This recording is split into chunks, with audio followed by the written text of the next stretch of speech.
কোনো নিয়মনীতির তোয়াক্কা না করে নেত্রকোনায় পাহাড় ও গাছ কেটে সড়ক নির্মাণ করেছে স্থানীয় প্রশাসন। বাধা দেয়ায় বন কর্মকর্তাকে হুমকি দেওয়ার অভিযোগ ইউপি চেয়ারম্যানের বিরুদ্ধে। প্রকল্প বাস্তবায়ন কর্মকর্তাকে প্রধান অভিযুক্ত করে লিখিত অভিযোগ করলেও মামলা নেয়নি পুলিশ। তবে যথাযথ ব্যবস্থা নেওয়া হচ্ছে বলে জানিয়েছে জেলা প্রশাসন ও পরিবেশ অধিদপ্তর। সোহান আহমেদ কাকুনের পাঠানো তথ্যচিত্রে ডেস্ক রিপোর্ট।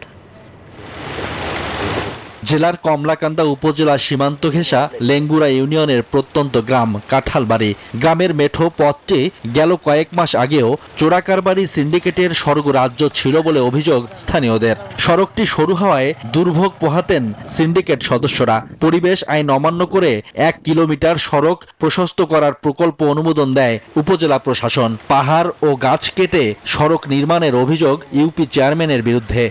বান্ডেল থাকলে প্রতি সেনমানিতে টাকা বাঁচবে। বিকাশ সেনমানি বান্ডেল কিনে জিতুন প্রতি লেনদেনে। এই রাস্তাটা জনস্বার্থে এতটা গুরুত্বপূর্ণ না, সুতরাং এই রাস্তাটা এখন যেটা হইতেছে এটা চোরাকারবারীদের জন্য সবচেয়ে ভালো হবে। এখানে রাস্তাটা আমাদের খুব গুরুত্বপূর্ণ এবং ওই রাস্তাটাই যদি বন বিভাগের লোকজনকে জানায়া যে প্রক্রিয়ায় করা উচিত ওই প্রক্রিয়া চেয়ারম্যান সাহেব করতেন, হয়তো আজকে আমরা এই বিষয়টার আলোচনায় আমাদের মাঝে আসতো না বা আমরা শুনতাম না। বন বিভাগ জানায় পাহাড় ও গাছ কাটতে নিষেধ করায় হুমকির সম্মুখীন হন তারা। প্রকল্প বাস্তবায়ন কর্মকর্তাকে প্রধান অভিযুক্ত করে লিখিত অভিযোগ দিলেও মামলা নেয়নি পুলিশ। আশেপাশে আরো লোকজন আসে, তাদের সামনে যেভাবে চেয়ারম্যান হুমকি দিল আমাকে, এখানে টিকা থাকা কঠিন।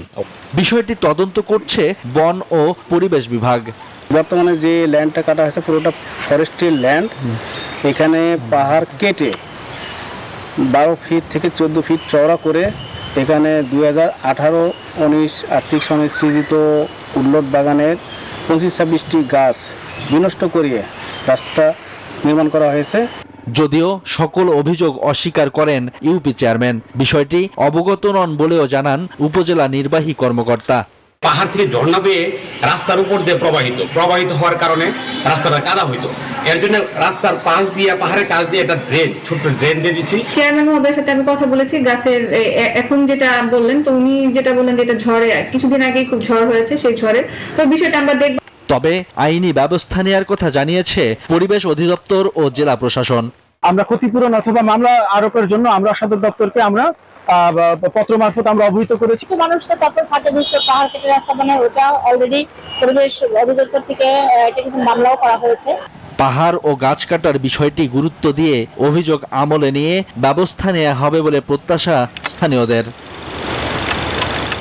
Shoaib Shamim, desk report, news 24।